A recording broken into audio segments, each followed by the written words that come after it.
തൃശൂർ വടക്കാഞ്ചേരി പഴയ പാലം പൊളിച്ചു നീക്കുന്നതിനിടെ അപകടമുണ്ടായിരിക്കുന്നു. അപകടത്തിൽ ഇതര സംസ്ഥാന തൊഴിലാളിക്ക് ഗുരുതരമായി പരിക്കേറ്റു. പാലത്തിന്റെ മധ്യഭാഗം ഗ്യാസ് കട്ടർ ഉപയോഗിച്ച് മുറിച്ചു മാറ്റുന്നതിനിടെയാണ് അപകടമുണ്ടായത്.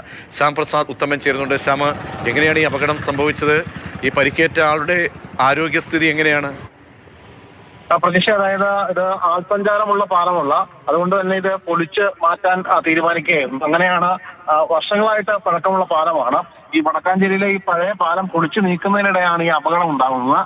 പാലത്തിന്റെ മധ്യഭാഗം ഗ്യാസ് കട്ടർ ഉപയോഗിച്ച് മുറിച്ചു മാറ്റുന്നതിനിടെ പാലം ഇടിഞ്ഞ് വീഴുകയായിരുന്നു. അങ്ങനെ ഇതര സംസ്ഥാനക്കാരനായ തൊഴിലാളിക്ക് പരിക്കേറ്റിട്ടുണ്ട്. കാലിനുൾപ്പെടെ ഗുരുതരമായ പരിക്കേറ്റിട്ടുണ്ട്. കാരണം പാലത്തിനടിയിലേക്ക് വീഴുകയായിരുന്നു. ആ സമയം ഒപ്പം ജോലി ചെയ്യുന്ന മറ്റ് രണ്ടുപേർ അവർ പുഴയിലേക്ക് ചാടി രക്ഷപ്പെടുകയായിരുന്നു. പിന്നെ അവരാണ് ഇയാളെ പുറത്തെടുക്കുകയും പിന്നീട് ആശുപത്രിയിലേക്ക് മാറ്റുകയും ഒക്കെ ചെയ്തത്. ഇന്ന് ഉച്ചയ്ക്ക് 12:45 കൂടിയാണ് ഈ അപകടം. ഇതൊരു സഞ്ചാരയോഗ്യമല്ലാത്ത പാലമായതിനാൽ വലിയൊരു അപകടം ഒഴിവായി എന്ന് വേണമെങ്കിൽ പറയാം. ഈ പാലം പൂർണ്ണമായിട്ടും മുറിച്ചു നീക്കുന്നതിന്റെ ഭാഗമായിട്ടാണ്, അതിനിടയിലാണ് ഈ പാലം വീഴുകയും ഈ തൊഴിലാളിക്ക് പരിക്കേൽക്കുകയും ചെയ്തത്.